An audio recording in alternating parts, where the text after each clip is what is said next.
Dando continuidade à nossa série de mensagens, da qual nós temos feito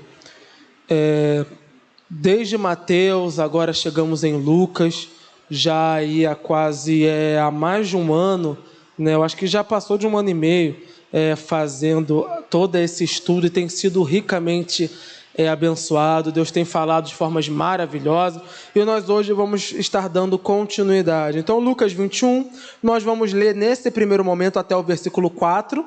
Após a leitura, eu peço que o irmão mantenha a sua Bíblia aberta para nós darmos continuidade depois. Lucas 21, a partir do versículo 1. Jesus olhou e viu os ricos colocando suas contribuições nas caixas de oferta. Viu também uma viúva pobre colocar 2 pequeninas moedas de cobre. E disse: afirmo-lhes que esta viúva pobre colocou mais do que todos os outros. Todos esses deram do que lhes sobrava, mas ela, da sua pobreza, deu tudo o que possuía para viver. Até aqui, vamos orar ao Senhor. Santo Deus, ó Pai, nós te agradecemos, Senhor, pelo privilégio de podermos ouvir e ler a Tua Palavra em um local, ó Deus, aconchegante, com toda a liberdade que ainda temos, Senhor.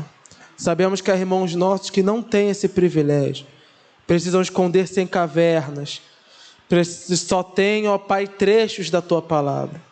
Espírito Santo de Deus, coloca em nossos corações alegria pela benesse que nós temos de ter acesso à Tua Palavra, mas também põe em nossos corações, Senhor, responsabilidade, para que possamos levar a sério, para que possamos, ó Deus, ser gratos por esse benefício, por essa dádiva de ler a Tua Palavra livremente. Nós te agradecemos e pedimos, Espírito Santo, fala hoje aos nossos corações. Em nome santo de Cristo Jesus. Amém. Não pode sentar? Jesus ainda está, e é claro que vai continuar até o fim de sua vida, aqui nos territórios de Jerusalém. Então, desde que ele chegou, que ele foi recebido pela entrada triunfal, com os ramos, com os gritos de Hosana, ele está na terra dos hipócritas que tanto perseguiram. Ele está ali na capital do poder judaico, na capital que deveria ser a capital religiosa, mas que está totalmente corrompida e suja. Ele está onde ficam os grandes fariseus, onde fica o sumo sacerdote, onde fica toda a autoridade religiosa de Israel. E ele está pregando justamente contra toda essa religiosidade. Ele está pregando justamente contra toda essa casta que oprime o povo e que desvirtua a palavra do Senhor. Então nós vimos, desde do capítulo passado, que Jesus está sendo muito provado por esses homens que querem a todo instante deixá-lo mal, seja com a população ou seja com o Império Romano, que está governando não só aquela região, como quase todo o mundo antigo. O Império Romano, até o momento, não tem demonstrado nenhum tipo de preocupação e nenhum tipo de violência ao cristianismo, às palavras de Jesus. Nós já vimos que muitos centuriões foram evangelizados e vimos também que milagres aconteceram no meio deles. Vimos também que muitos publicanos, que eram homens judeus, mas que trabalhavam para o império, estão sendo convertidos. Inclusive Mateus era um publicano e está ali no meio de Jesus. E nós vemos que o Império Romano até o momento não se posicionou de forma negativa a isso. Vamos lembrar que todo o Império Romano, ele é politeísta, ou seja, eles acreditam em vários deuses, enquanto o judaísmo é monoteísta, acredita em um Deus só. Para o romano, isso é ofensivo, mas não é proibido. Então o romano não tenta inibir o culto a um único Deus. Os cultos continuam acontecendo. A única questão que Roma tem contra os judeus, que poderia ter contra os judeus, é na questão da obediência. Enquanto todos estiverem obedecendo às leis, enquanto todos estiverem pagando os impostos, enquanto todos estiverem debaixo do governo de Roma, não há, a princípio, nenhum problema quanto a isso. Embora haja muito preconceito da parte dos romanos para com aqueles que não creem nos seus deuses. Então, se nós temos essa paz toda aqui, parece que é um império tão grande, não vê problema nenhum na fé, por que nós vamos passar dessa aparente liberdade, onde Jesus fala o que quer, e nenhum romano vem até ele, poucos anos depois, há uma perseguição tão ferrenha, que vai matar muitos cristãos, e vai jogar cristãos nos coliseus, etc. Onde vai começar tudo isso? A partir de que momento vai haver essa ruptura? A partir de que momento o Império Romano todo vai se mobilizar para matar pessoas comuns que simplesmente acreditam nas palavras de alguém que eles não creem que é Deus, ou seja, um único profeta? Então, a partir de que momento isso vai começar? Nós vamos ver que a partir desse capítulo 21, Jesus vai nos detalhar exatamente por quê e como vai se suceder não só a perseguição que virá de Roma, mas todas as perseguições e desgraças que acontecem com os cristãos ao longo da história. Nós vamos ver também que todo esse império romano, eles têm um modo de resolver seus problemas sempre baseados na violência. Então, a partir do momento em que alguém dá problema, vai morrer. Ou vai ser preso, vai ser castigado. Eles não têm nenhum desejo de querer mudar a pessoa. Vamos conscientizar esse cidadão. Não há esse desejo em Roma. Eles não pretendem fazer isso. E nós vamos começar a ver um pouquinho disso. O escritor Lucas, o doutor Lucas, ele viveu num período onde já estava a perseguição romana acontecendo. E já haviam muitos cristãos terem sido martirizados, ou seja, terem morrido pela fé. Então, dentro dessa visão, dentro dessa realidade, Lucas está detalhando a vida e obra de Jesus para esse público, para um público que está sendo perseguido, para um público que está sendo caçado. Então é importante para que esse público saiba também que toda essa perseguição já tinha sido anunciada por Jesus e que ela iria acontecer. Então, nesses 4 primeiros versículos, Jesus está ali no templo e ele vê uma viuvinha levando as ofertas essa em dinheiro, não apenas as ofertas de mantimento. Então ela vai lá levar essas ofertas e ali com elas estão também muitos ricos e poderosos. Como nós vamos saber disso? Porque Jesus vai colocar aqui que eles deram daquilo que lhes abastava, ou seja, daquilo que eles tinham muito. Então eles davam muitas ofertas. As pessoas viam aqueles sacos gordos de ofertas generosas e eles faziam questão de mostrar a todos que eles estavam dando aquelas gordas ofertas e colocavam ali. Mas uma simples mulher, uma simples viuvinha, e nós já falamos, sobre essa realidade das viúvas da época, que eram totalmente esquecidas e abandonadas, se não tivesse filho, pior ainda, ela vai dar apenas 2 moedinhas. E Jesus vai chamar a atenção ali de seus discípulos para que eles olhem, olhem, observem. Olhem para aquela mulher e olhem para aqueles que estão dando muito. Ela dá mais do que eles e todos ficam, como que ela está dando mais que eles se eu estou vendo que ela está dando só 2 moedinhas e os outros estão dando muitas? Jesus novamente ele vem quebrando essa não só expectativa, mas esse modo de pensar do judeu. Ele sempre vai nisso, ele pega uma coisa que parece ser óbvia e quebra isso. Então, se alguém está dando em maior quantidade, é óbvio que está dando mais. Não precisa de nenhum filósofo para explicar isso. Mas Jesus ele vai começar a quebrar essa coisa que para qualquer ser humano é muito óbvia, mas que na lei do Senhor é totalmente ao inverso. Por quê? Ele vai tirar o quantitativo e vai colocar verdadeiramente o valor de uma oferta. Então, Jesus vai nos dizer o quê? Que o valor de uma oferta não se baseia na sua quantidade, mas no que ela significa para o ofertante. Então, se para o ofertante, mesmo que ele esteja dando muito, ele está dando daquilo que ele é abastardo, não significa muita coisa. Então, se eu tenho 10 carros, e eu vou ofertar 1 carro ao Senhor, não está dizendo muita coisa, eu tenho muito mais deles, e talvez eu esteja dando justamente porque não me faz falta. Mas se eu tenho pouco e ainda assim eu sou fiel aos meus dízimos e às minhas ofertas e tento ser participativo, não apenas nas ofertas à igreja, mas também na ajuda a outros irmãos, muitas das vezes há irmãos que estão em situação piores que nós, e nós vamos ajudar, mas também não estamos em situação boa para ajudar. Jesus está falando dessa situação, daquilo que a oferta significa para o ofertante. Para aquela viuvinha significava tudo que ela tinha. Então é como se ela estivesse ofertando todo o seu melhor. Então, por aquelas 2 moedinhas serem muito importantes para aquela viúva, essas 2 moedinhas valem muito mais do que as grandes ofertas dos outros, que para eles não valia muita coisa. E isso é de suma importância, porque qual era a realidade do leitor de Lucas? Naquela época, todos davam tudo o que tinham para viver em comunidade.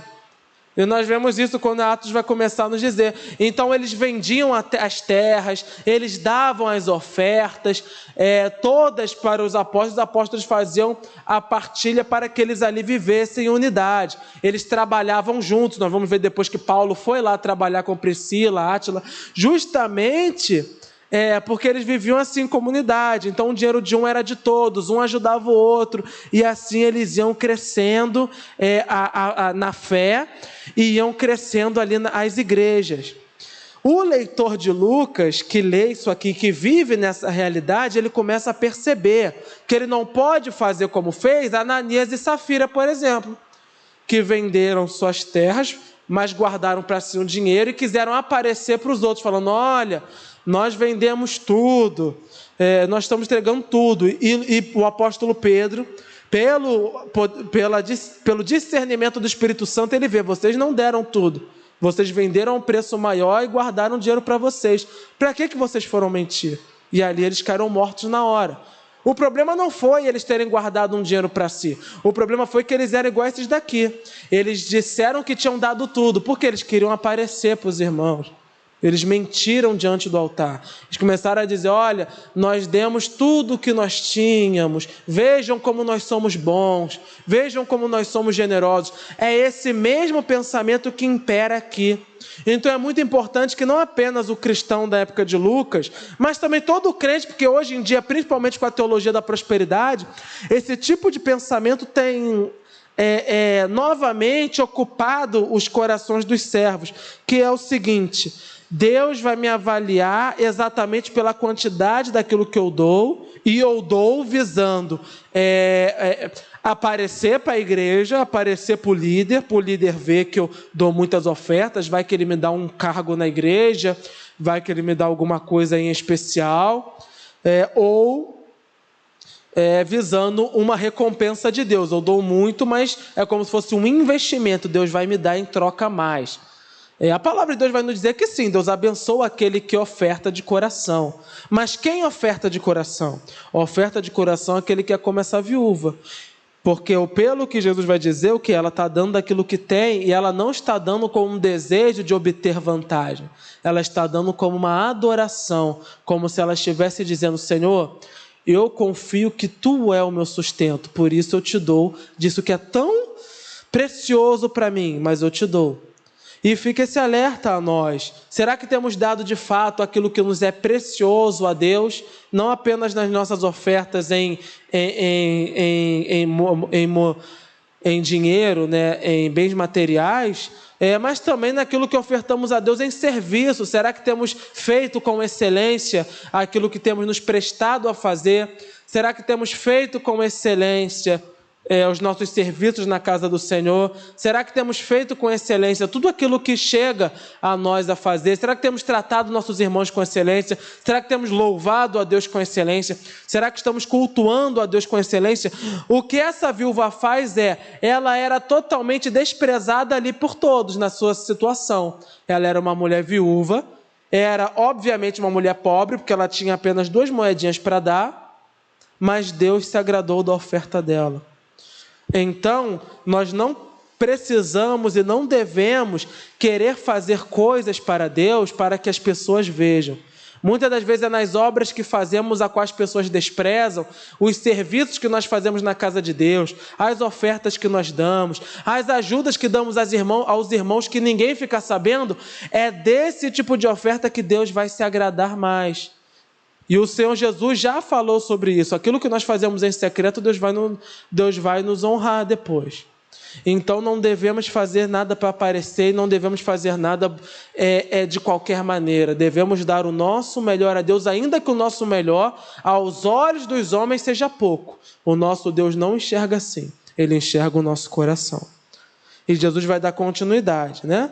Alguns dos seus discípulos, versículo 5, alguns dos seus discípulos estavam comentando como o templo era adornado com lindas pedras e dádivas dedicadas a Deus.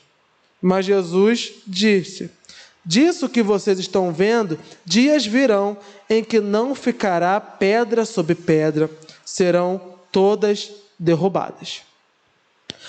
Jesus acabou de falar sobre o valor das ofertas, mas ainda assim eles ficam norteados pelos valores específicos, não do valor emocional, do valor sentimental, mas sim do valor de custo mesmo.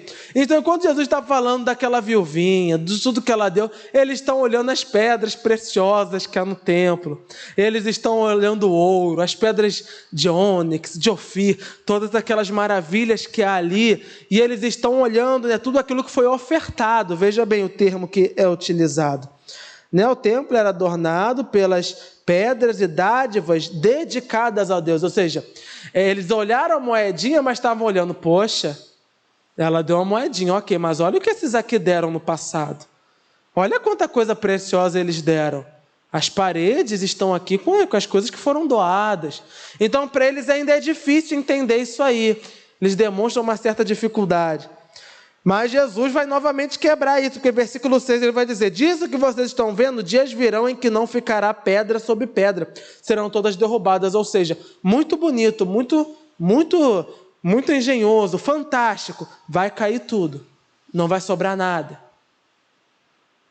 E aí nós já começamos a perceber não apenas a surpresa dos discípulos, mas também o terror, porque se o templo de Israel simboliza a presença de Deus, como é que ele vai ser derrubado? Como que isso vai acontecer? Deus não está mais no templo? Deus não habita mais ali? Agora nós vamos começar a partir do versículo 7, começar a ver os sinais do fim dos tempos. Lá em Mateus, essa mesma passagem vai ser abordada, como o princípio das dores. Os sinais dos fins, o discurso escatológico de Jesus. O que é escatologia? É o estudo de como as coisas vão terminar, ou seja, é como se nós estivéssemos escalando o fim do mundo. Então é escatologia, como cada coisa vai surgir, quais são os sinais do fim do mundo. Então sempre que você ouvir estudos escatológicos, está se falando disso, do fim das coisas, do fim do mundo. Jesus vai começar, versículo 7. Mestre, perguntaram eles, quando acontecerão essas coisas e qual será o sinal de que elas estão prestes a acontecer? Ele respondeu, cuidado para não serem enganados, pois muitos virão em meu nome, dizendo, sou eu, e o tempo está próximo. Não os sigam. Quando ouvirem falar de guerras e rebeliões, não tenham medo. É necessário que primeiro aconteçam essas coisas, mas o fim não virá imediatamente. Então lhes disse, nação se levantará contra nação e reino contra reino. Haverá grandes terremotos, fomes e pestes em vários lugares, e acontecimentos terríveis e grandes sinais provenientes do céu. Mas antes de tudo isso, prenderão e perseguirão vocês. Então os entregarão às sinagogas e prisão, e vocês serão levados à presença de reis e governadores, tudo por causa do meu nome. Será para vocês uma oportunidade de dar testemunho, mas convençam-se de que uma vez de que não devam preocupar-se com o que dirão para se defender.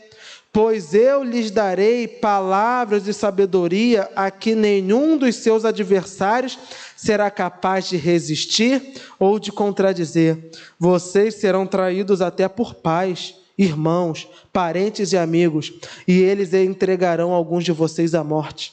Todos odiarão vocês por causa do meu nome. Contudo, nenhum fio de cabelo da cabeça de vocês se perderá. É perseverando que vocês obterão a vida. Quando virem Jerusalém rodeada de exércitos, vocês saberão que a sua devastação está próxima. Então, os que estiverem na Judéia fujam para os montes. Os que estiverem nas cidades, saiam. E os que estiverem no campo, não entrem na cidade. Pois esses são os dias de vingança, em cumprimento de tudo o que foi escrito. Como serão terríveis aqueles dias para as grávidas e para as que estiverem amamentando. Haverá grande aflição na terra, a ira do Senhor contra esse povo. Cairão pela espada e serão levados como prisioneiros para todas as nações. Jerusalém será pisada pelos gentios, até que os tempos deles se cumpram. Haverá sinais no sol, na lua e nas estrelas. Na terra as nações estarão em angústia e perplexidade, com o bramido e a agitação do mar. Os homens desmaiarão de terror, apreensivos com o que estará sobrevindo ao mundo, e os poderes celestes serão abalados. Então se verá o Filho do Homem vindo numa nuvem de poder e grande glória. Quando começarem a acontecer essas coisas, levantem-se, ergam a cabeça, pois está próxima a redenção de vocês. Até aqui, daqui a pouco nós continuamos. Aqui Jesus vai dar toda essa visão do futuro, e ela é a princípio aterrorizante, não é? Ele não falou, aparentemente, a olhos mais claros, nada de bom aqui para a igreja. Só calamidade e desgraça. Primeiro ele vai começar a dizer que a igreja será perseguida por todo tipo de gente. Veja bem, vocês estarão diante de reis e governadores. Então ele já está deixando claro que não são apenas os judeus quem vão perseguir a igreja, mas quase todos os poderes se levantarão contra. A partir de que momento vai começar isso? A partir de que momento vai começar o princípio das dores? O princípio das dores começa, justamente quando Cristo Jesus entrega a sua vida ao Senhor. 70 anos depois, mais ou menos da assunção aos céus de Cristo, vai acontecer, 70 anos não, aliás, 50, porque é no ano 70. Então, 50 anos depois, mais ou menos, da assunção de Cristo aos céus, os judeus vão se revoltar contra Roma e o Império Romano vai invadir, vai matar todo mundo, vai fazer a maior desgraça, vai derrubar o templo, verdadeiramente não vai sobrar pedra sobre pedra. É o que Jesus está anunciando. Isso aconteceu. Então, essas profecias que Jesus está falando aqui não são profecias que vão de acontecer, são profecias que já acontecem desde o momento em que Cristo Jesus subiu aos céus. A igreja, desde o momento em que Cristo subiu, é perseguida. Todas essas calamidades acontecem a todo o momento. Então, vamos lá às calamidades que nos são aproximadas, Versículo: muitos virão em meu nome. Ou seja, quais são os sinais da vinda de Cristo Jesus? Falsos profetas. Isso acontece desde o início da igreja até os dias de hoje. Nós vamos ver lá nas cartas paulinas que há pessoas que Paulo diz que ele está entregando na mão de Satanás, pois eram falsos profetas. A breve carta de Judas, ela é voltada unicamente para combater os falsos profetas. E esses falsos profetas são combatidos em quase todas as cartas dos apóstolos, porque eles começam a surgir em nome de Cristo ensinando maldades. E aí vai dizer sobre os anúncios falsos do fim, Vão dizer o tempo está próximo, vão dizer que eles são o Messias. E versículo 9: quando ouvirem falar de guerras e rebeliões, não tenham medo. É necessário que primeiro aconteçam essas coisas, mas o fim não virá imediatamente. No ano de 2000, um psicopata louco, acho que me perdi o nome dele, ele foi um líder religioso, talvez os irmãos lembrem da história. Em 1999, quando seria a virada do milênio, ele convence outros também fracos e levados a seu delírio de que o mundo acabaria ali. Então eles se suicidaram na virada do ano. Ele e milhares de pessoas se suicidaram na virada do ano. Pessoas que seguiram ele. Ele era esse tipo de homem, né? Esse falso profeta que anunciava: o fim é agora, vamos todos encerrar isso aqui, vamos tudo. Porque a palavra de Deus, ela nos anuncia que o fim está próximo. E nós devemos pregar que o dia do Senhor está próximo.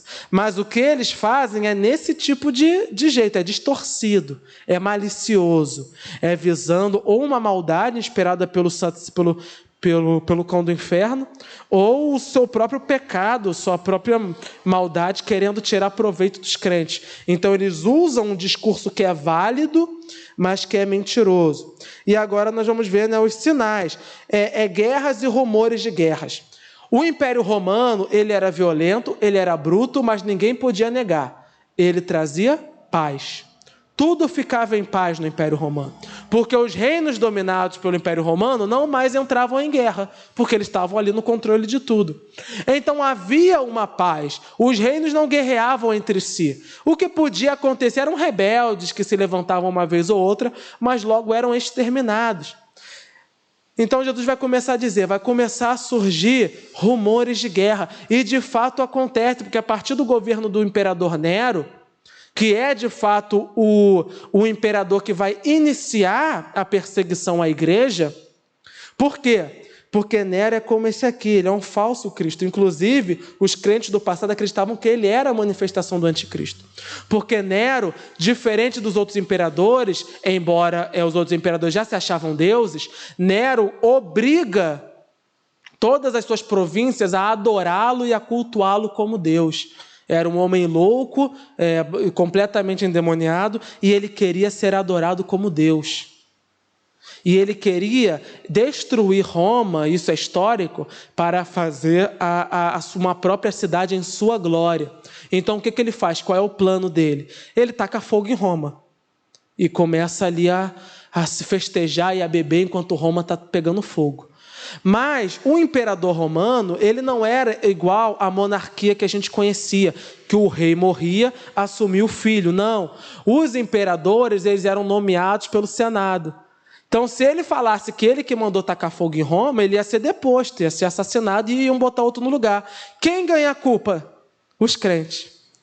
Então, a partir do momento em que a igreja começa a ser perseguida pelo Império Romano, e Paulo e Pedro vão morrer por conta dessas acusações, é porque Nero vai dizer que quem tacou fogo em Roma foram os cristãos. Porque os cristãos não se submetem aos deuses, os cristãos não se submetem a ele. É um grupo perversivo, é um grupo mau, é um grupo que vem dos judeus, que era um povo também, que não adorava ali os deuses deles, e a partir desse momento começa a perseguição romana aos cristãos, que vai durar até o século IV, quando Constantino vai liberar o cristianismo. Então, o princípio das dores começa desde já. O crente, que leitor de Lucas, já está sentindo na pele o início das dores. Nós aqui no Brasil, e essa teologia, né, de que ainda vai vir, porque aqui nós desfrutamos de uma aparente paz.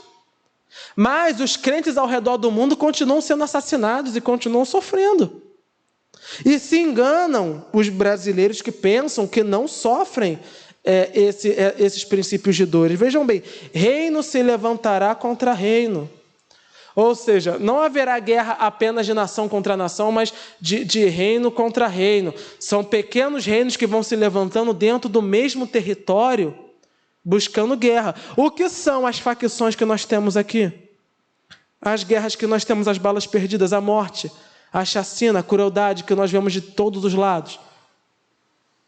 É reino se levantando contra reino. Cada um governa a sua área. Não tem lei, não tem ordem. Princípio das dores. Nós vamos sofrer com isso. Isso vai continuar acontecendo. É claro que haverão momentos em que Deus vai abençoar aquele povo, aquela nação, onde vai haver um período maior de paz, outros um período maior de guerra. Mas em algum momento vai estourar de novo a catástrofe. Por quê? É o princípio das dores. Quando tudo isso estiver acontecendo, ainda não virá o fim imediatamente. Versículo 10. né? Nação se levantará contra nação, reino contra reino. Haverá grandes terremotos, fomes, pestes em variados lugares, e acontecimentos terríveis e grandes sinais provenientes dos céus. Isso nós já vemos. As guerras que duram até hoje, o clima de guerra que continua, né? Nação contra nação, é reino contra reino, é China contra Estados Unidos. Era no passado a União Soviética, os Estados Unidos, toda aquela Guerra Fria, a Alemanha nazista se levantando, fora as guerras pequenas que nós nem ficamos sabendo. Lá na África, a desgraça e a matança que ocorre. Na Ásia, nos países menores. Na América Latina, nas regiões menores, né, ditatoriais. Toda essa desgraça faz parte do princípio das dores. Virão terremotos, fomes e pestes. Tudo isso nós já vemos também. Não se lembram da desgraça do Haiti? Toda aquela devastação. E em muitos países tornou-se até comum essas desgraças. Eles já são preparados para elas. A fome que vem da guerra, porque fica tudo devastado. E quando nós vamos ver lá o cavaleiro do Apocalipse, que representa a fome, ele tem uma balança que mede o valor da comida, e é um valor muito absurdo, inflação. O preço da comida é tão caro que as pessoas não podem comprar. Sinais das dores. A comida é cara demais. As pessoas pobres não conseguem comprar. Princípio das dores. As pestes, o que nós estamos vendo hoje, Covid. Mas já vieram outras. A gripe suína, a gripe aviária, a peste negra na Idade Média. Toda a dengue que mata, nós já consideramos comum, mas que mata desgraçadamente. Tudo isso, todas essas pestes, essas pragas, continuarão existindo até o fim, são sinais das dores. Vamos conviver com elas. E veja bem, aqui Jesus não mais está falando, quando ele fala da perseguição, ele está falando dos crentes. Mas a partir do momento que ele começa a falar essas calamidades, ele está falando do mundo. É nação contra nação, reino contra reino, fome, peste, desgraça em todos os cantos do mundo. Não é mais só para crente. Todo mundo sofre, justos e injustos, sofrem com essas pestilências.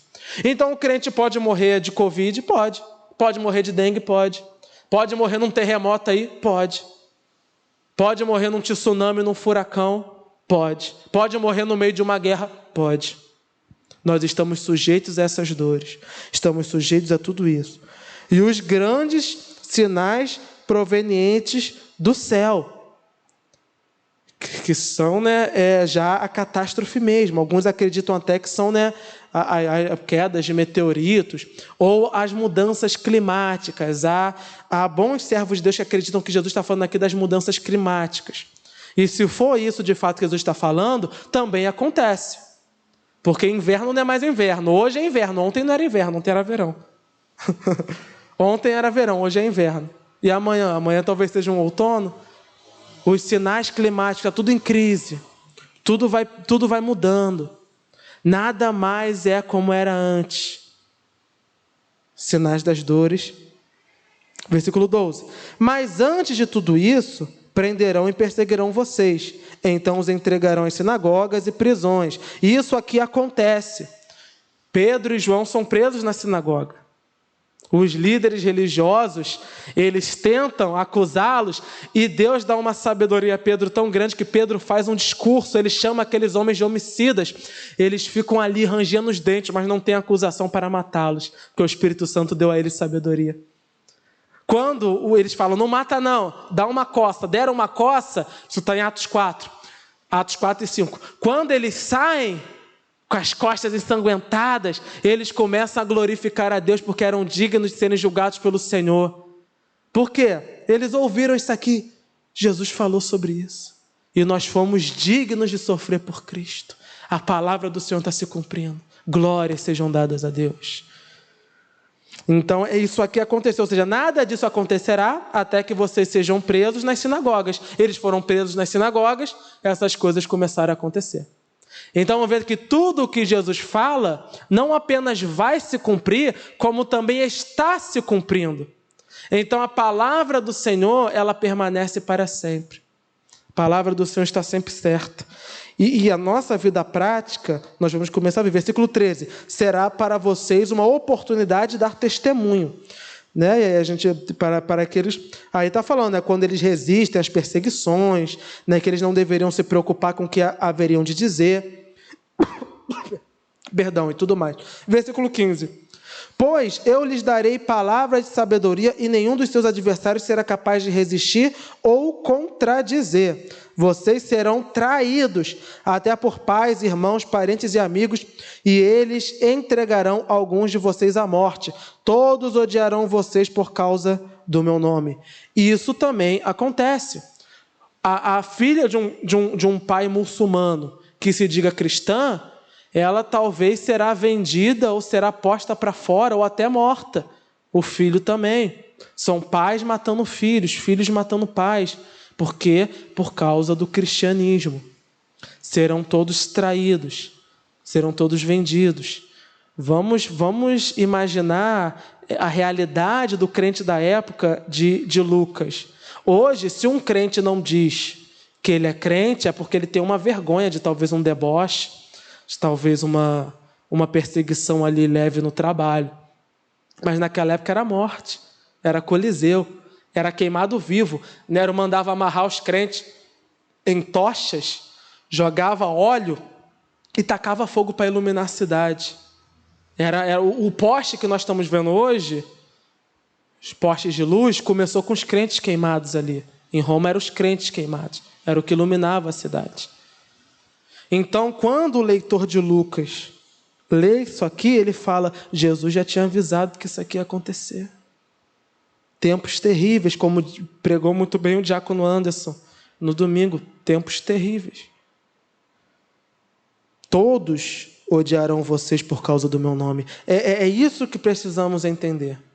O mundo usa diversas desculpas para dizer que não gosta de crente. Não gosta de crente porque os crentes julgam. Talvez até seja verdade. Mas todos julgam, não só os crentes, não. Todos os religiosos, não religiosos julgam também. Basta ver o que eles fazem hoje na internet. Na internet, se aparece uma notícia, ninguém quer saber se é verdade ou não. Já está julgando e condenando. Mas quem julga são os crentes. Os crentes julgam. Os crentes são isso, os crentes são aquilo, mas a verdade é que eles não gostam do nome de Cristo. Eles não gostam. Eles não sabem explicar por que eles não gostam do crente. Mas a verdade é que eles não gostam do nome de Cristo. Eles gostam da religiosidade. Jesus me defenda.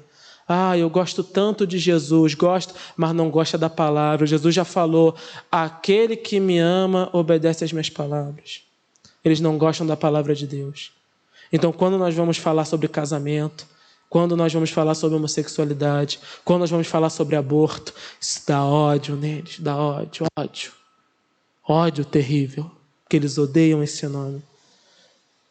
Versículo 18. Contudo, nenhum fio de cabelo da cabeça de vocês se perderá. É perseverando que vocês obterão a vida. Quando Jesus diz que nenhum fio de cabelo se perderá, ele não está dizendo que não vai haver violência, não. Quando a gente olha, parece, nenhum fio do cabelo se perderá, então Deus vai guardar em tudo. Não, nós vimos que Paulo perdeu todos os fios, perdeu a cabeça. O que ele está falando aqui é um termo utilizado, eu vou fazer um suco de laranja. Uma laranja estava podre, perdi aquela laranja. Mas tecnicamente eu perdi todas, não perdi? Eu tinha várias, espremi, não tem mais nenhuma. Mas aquelas que eu espremi que viraram para o suco foram úteis. Então o que Jesus está falando não vai se perder, a morte de vocês não vai ser em vão, vai ser útil, vai ter significado. E teve, e tem até hoje. É o martírio dos cristãos que dá vigor à igreja para continuar evangelizando e pregando. Os locais onde as igrejas mais crescem são onde há justamente mais perseguição. E é justamente onde nós temos igrejas mais santas e puras. Porque é no meio da batalha é no meio do fogo que Deus vai aprimorando o seu povo. Nós vamos ver anunciado aqui também, versículo 20. Quando virem Jerusalém rodeada de exércitos, vocês saberão que a sua devastação está próxima. Aí aqui é o que eu já falei também, sobre toda a calamidade que vai acontecer em Jerusalém por conta do Império Romano. E a partir do versículo 25, nós vamos ver: haverá sinais no sol, na lua, nas estrelas, na terra, as nações estarão em angústia e perplexidade, com o bramido e a agitação do mar. Os homens desmaiarão de terror, apreensivos com o que estará sobrevindo ao mundo, e os poderes celestes serão abalados. Os irmãos viram as enchentes que estão acontecendo na Ásia e na Europa? O mar, a fúria do mar, está todo mundo desesperado, está levando carro, está levando gente, está derrubando casas. Aqui, ó. Aqui. Desgraças que acontecem, sinais dos fins. Barragens se quebrando e matando milhares e milhares com lama. Sinais dos fins. Tempestades terríveis que matam muita gente. Terremotos, desgraça. E olhem só, os homens desmaiarão de terror, apreensivos com o que estará sobrevindo. Os males internos, a ansiedade, a depressão. As pessoas não têm paz, as pessoas estão em pânico. As pessoas desmaiam de terror. E nós não estamos vendo isso. E nós não vimos ao longo da história. Quando acontecem essas crises, começa a haver falência, muitos empresários se suicidam. Quando começa a vir a desgraça, o medo da morte, o medo das pragas, as pessoas começam a ficar apreensivas, as pessoas começam a ficar apavoradas. É pavor, é medo, é pânico tomando os corações. Sinais dos fins. O princípio das dores. Versículo 27. Então se verá o Filho do Homem vindo numa nuvem com poder e grande glória. Quando começarem a acontecer essas coisas, levantem-se e ergam a cabeça, porque está próxima a redenção de vocês.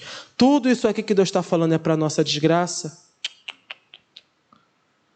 O diácono Anderson pregou à noite sobre tempos terríveis. E no domingo pela manhã passado, sem ser esse o outro, o meu pai pregou também sobre escatologia, só que lá em Mateus, mas é a mesma coisa. E foi falado também, né? Sobre o princípio dos fins, e ele falou algo interessante, que os sinais, né, como se fossem os sinais da tempestade. Você não sabe quando o raio vai vir, mas você vê o tempo se fechando, você vê tudo, e aí aparece aquele trovejar, aquela coisa que aterroriza, mas vamos ser sinceros, é lindo, não é? É lindo. Quando eu vejo fotos dos raios, eu gosto de ver em foto, não gosto de ver pessoalmente, mas quando você vê as fotos dos raios, que coisa linda aquilo iluminando o céu. É uma coisa fantástica. É aterrorizante, mas é fantástico. A vinda de Cristo Jesus é isso. A gente não sabe quando vem, mas os sinais estarão postos. E será algo maravilhoso. Será algo estrondoso. Trovejo, Deus da glória, dessa vez trovejando verdadeiramente, porque Ele vai estar no meio das nuvens, brilhando, glorioso. Então o crente não tem que ficar de cabeça baixa diante dos problemas dessa terra. O crente não tem que ficar atemorizado diante dos problemas dessa terra, porque todas essas calamidades nada mais são do que os anúncios da vinda gloriosa do nosso Deus. E é lá na glória que Ele vai nos redimir do nosso sofrer. É lá na glória que Deus vai redimir o seu povo do sofrimento. Então, ainda que eu sofra nessa terra, eu sei, o meu Senhor está voltando. Nós vemos nos filmes, né? Antes de chegar ao final glorioso, a aventura maior, a dificuldade maior vai chegar. A obra de Deus não é diferente. Quanto mais as coisas vão ficando piores, é porque maior será a vitória do nosso Deus. Então, se nós estamos hoje em momento de calamidade, em momento de sofrer, em momento de luto, amigos, familiares que nós estamos perdendo, em momento de batalha, momento de luto, momento de aflição, momento que a gente não, quase está ficando sem paz, nós temos que erguer as nossas cabeças, confiar em Deus, glorificar ao Senhor, porque o nosso Redentor vive e Ele virá para nos redimir do nosso sofrer. O leitor de Lucas precisa saber disso. E ele lê isso, e ele sabe, olha, ainda que me joguem no Coliseu, ainda que me amarrem e me queimem vivo, eu vou ficar de cabeça erguida. E há documentários que vão mencionar isso. Os crentes não morriam atemorizados. São curiosidades que o irmão pode pesquisar. Como morriam os crentes não morriam atemorizados. Pedro ia morrer crucificado, ele pediu para morrer crucificado de cabeça para baixo. Que homem vai pedir um negócio desse? Se a dor já é insuportável, imagina você de cabeça para baixo. Eles não tinham medo de nada. Os crentes não tinham medo. Os crentes ficavam de cabeça erguida. Porque sabiam que a redenção de Cristo está próxima. O mundo quer, o diabo quer que nós olhemos apenas para as catástrofes. Porque é olhando para as catástrofes que ele traga a nossa alma, que ele traga as nossas vidas. Nós temos que erguer a cabeça e olhar para o nosso Deus. E o salmista falou isso lá atrás. Olho para os montes, de onde me virá o socorro? O meu socorro vem do Senhor que fez os céus e a terra. Né? A história diz, os estudos dizem que ele menciona isso após momentos de terremoto. Que ele está vendo ali tudo. Olho para os montes que é ali firme. De onde me virá o socorro? O meu socorro vem do Senhor que fez os céus e a terra. De onde vem o nosso socorro? Para onde estamos olhando? Qual é a nossa esperança? O que o leitor de Lucas quer não é apenas nos dizer quais são os sinais dos fins, embora seja muito importante que ele nos diga. Ele também não quer só nos dizer que tudo o que acontece está debaixo da mão do Senhor. Nada foge do controle de Deus. Você está vendo aqui, a pandemia foge do controle de Deus? Não, está anunciado aqui as pragas. As guerras fogem do controle de Deus? Não, está anunciado aqui. Nada foge do controle de Deus. Mas acima de tudo isso, Lucas tem uma mensagem que é nesses 2 versículos 27 e 28, de que nós, o povo de Deus, mesmo diante de tudo isso, nós não podemos nos deixar levar por essas coisas. Nós temos que continuar aguardando a nossa redenção em Cristo Jesus, porque Ele virá. E uma coisa maravilhosa é quando nós vemos que, porque se Jesus, tudo o que Ele falou aqui, verdadeiramente se cumpriu, e nós estamos vendo se cumprir, se Ele falou que volta, Ele volta, porque tudo o que Ele fala se cumpre. No Velho Testamento, o profeta era julgado assim. O profeta falou, se não acontecer, é porque a falso profeta pode ser apedrejado. Se tudo o que Jesus falasse não acontecesse, ele poderia até ser descartado, mas não. Ainda em vida, os apóstolos viram que tudo que ele profetizou se cumpriu. Desde a sua morte e ressurreição até tudo que ele falou. É o profeta, não apenas um profeta, é o próprio Deus falando, é o Filho de Deus. Toda a história está nas suas mãos. E para nós encerrarmos do 29 ao 37. Ele lhes contou esta parábola. Observem a figueira e todas as árvores. Quando elas brotam, vocês mesmos percebem e sabem que o verão está próximo. Assim também, quando virem essas coisas acontecendo, saibam que o reino de Deus está próximo. Eu lhes asseguro que não passará esta geração até que todas essas coisas aconteçam. Isso realmente aconteceu, porque é histórico. Essas coisas aconteceram. Então Jesus cumpre a sua palavra verdadeiramente. Versículo 33. Os céus e a terra passarão, mas as minhas palavras jamais passarão. Tenham cuidado para não sobrecarregar o coração de vocês de libertinagem, bebedeira e ansiedades da vida. E aquele dia venha sobre vocês inesperadamente, porque ele virá sobre todos os que vivem na face de toda a terra.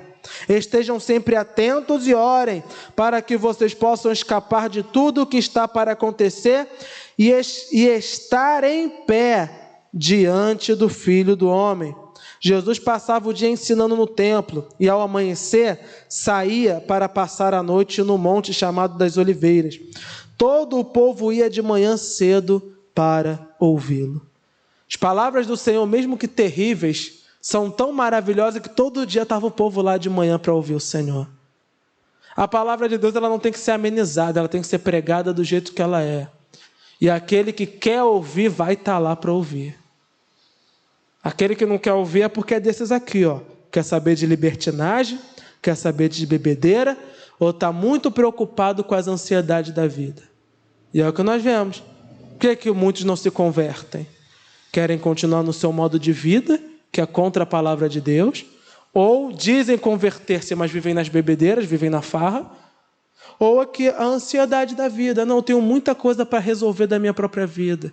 Eu estou preocupado com os meus problemas pessoais. Eu estou preocupado com a minha renda. Eu estou preocupado com o meu casamento. Eu estou preocupado. Não que não devamos nos preocupar com essas coisas. Mas o nosso foco principal, veja bem, para não sobrecarregar o coração de vocês. É óbvio que libertinagem e bebedeira nunca podem estar na nossa vida. Mas as ansiedades da vida não tem como fugir delas. Nós vivemos disso. Eu tenho que pagar minhas contas. Eu tenho que cuidar da minha saúde. Então, essa ansiedade da vida é a única coisa aqui que nós não podemos fugir. Mas nós não devemos o quê? Sobrecarregar o nosso coração com elas. As ansiedades vêm, os problemas vêm, mas nós devemos fazer como o apóstolo Pedro nos orienta, lançando sobre ele todas as nossas ansiedades, pois ele tem cuidado de nós. Nós devemos esvaziar o nosso coração das nossas ansiedades. Nós não devemos deixar que as preocupações da vida tirem o nosso foco da palavra de Deus. Em primeiro lugar, a palavra de Deus. Em primeiro lugar, a casa de Deus. Em primeiro lugar, a vontade de Deus. Em primeiro lugar, a palavra. Quando vier a aflição, quando vier a luta, quando vier a dor, é colocar Deus em primeiro lugar, falar: Senhor, a batalha está vindo, a luta está vindo, mas eu confio em Ti, eu creio em Ti. Como nós cantamos, eu sei que não há vale profundo onde Tu não possa atuar. Eu sei que não há causa difícil demais para Ti. Tu és o Deus que cura. Tu és o Deus que ressuscita os mortos. A nossa esperança precisa estar em Deus. Das ansiedades da vida nós não vamos fugir. Mas de sobrecarregar o nosso coração, disso nós podemos fugir. Qual é o escape? Jesus Cristo. Vinde a mim todos vós que estáis sobrecarregados, e eu vos aliviarei. É uma promessa do Senhor. Então, se talvez hoje os nossos corações estejam assim, talvez não com libertinagem, ou talvez até tenham pecados que nós precisamos tirar de nós. Não com bebedeiros, ou talvez tenham pecados que nós precisamos tirar de nós. Mas principalmente esses daqui que entram mais. Que é a ansiedade tomando conta do nosso coração. A preocupação com o amanhã. Quando o nosso coração está cheio, nós precisamos confiar na promessa do Senhor. Qual é a promessa do Senhor? Que se nós nos achegarmos a Ele, ainda que sobrecarregados, Ele nos aliviará. O jugo dele é leve, seu fardo não é pesado. Então, irmãos, quando nós olhamos todo esse discurso de Jesus sobre o futuro, não fique, como dizem nossos irmãos nordestinos, não fique aperreado, não. Fique preocupado com isso, não. Isso aqui não é para te preocupar, não. Isso aqui é para que tu fique alerta. Isso aqui não é para deixar sua cabeça doida, desesperada. É o contrário. Quando nós sabemos que exatamente é isso que tem que acontecer, a gente começa: Senhor, está dentro da Tua palavra. Bem que eu queria que não acontecesse, mas que seja feita a Tua vontade. Guarda a minha vida, Senhor. E se for para me levar, seja por doença, seja por perseguição, seja pela morte mais besta que tiver, que seja na Tua presença, ó Deus. Que seja na Tua presença. Se for para morrer, Deus queira todos nós, com muito velhos, com a lucidez lá no alto, com uma boa saúde, né? Morrer de cansaço, louvado seja Deus. E se for escorregando no banheiro, louvado seja Deus, mas que seja com o Senhor. Que não se perca nenhum fio da nossa cabeça, do nosso cabelo, com besteira, com desvaneios, mas que nós possamos verdadeiramente colocar o nosso Deus, o nosso Redentor em primeiro lugar. Vamos orar. Santo Deus, nós te agradecemos, Senhor. Te agradecemos porque Tu não nos deixou órfãos nesse mundo. O Teu Espírito Santo nos consola, ó Deus, nos refrigera, nos fortalece, Senhor. Tu prometeu que irias enviar o Consolador e Tu enviou. O Santo Espírito está no nosso meio. Ele fala ao nosso coração. Ele nos convence do pecado. Ele tira de nós a ansiedade. Ó Deus poderoso, nós temos visto, ó Deus, durante toda a história, tudo o que Tu falou está se cumprindo, meu Deus, porque nenhuma das Tuas palavras verdadeiramente passará.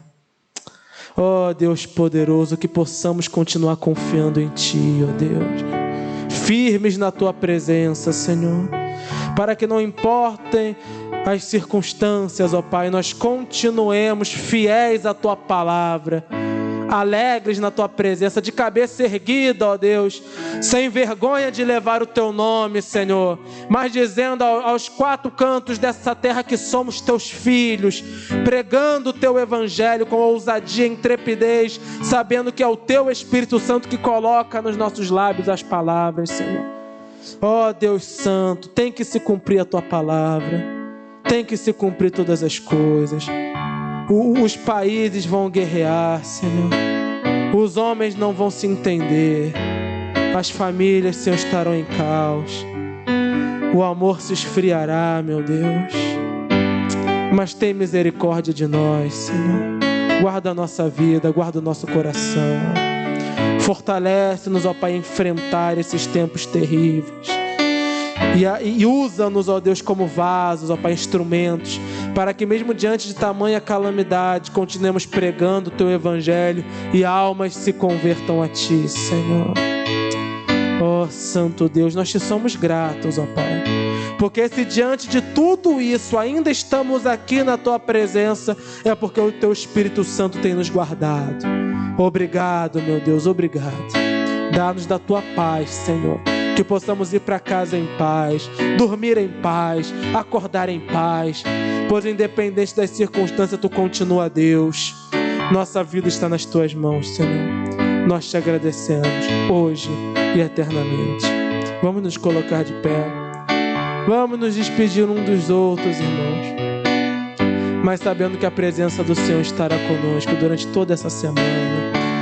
Que o irmão possa colocar Deus à frente na tua vida em todas as áreas. Olhe para o Senhor Jesus, não para os problemas, não para as circunstâncias, não para as calamidades da terra, mas para o Senhor Jesus. Ele vai te redimir da tua dor, Ele vai trazer paz ao teu coração, Ele vai tirar a ansiedade da tua vida. Vamos confiar em Deus. Ó Deus, nós Te agradecemos, Senhor, e agora nos preparamos para ir para as nossas casas, ó Pai, com paz no coração, Senhor, com paz no coração, não porque tudo vai bem não, Senhor, mas porque sabemos que o Senhor está conosco, o nosso Redentor vive. Tu nos dá força, Deus, para enfrentar as batalhas dessa vida, Deus, e quando chegarmos no fim, ó Deus, sejam por quaisquer as razões, saberemos, ó Pai, até aqui nos ajudou o Senhor, até aqui Tu nos sustentou, e em Ti, ó Pai, entregamos o nosso espírito. Guarda-nos, livra-nos de todo mal, abençoa-nos no nome santo de Cristo Jesus. E que toda igreja diga: vamos dar uma salva de palmas ao nosso Senhor Jesus. Grande é o Teu nome, Senhor.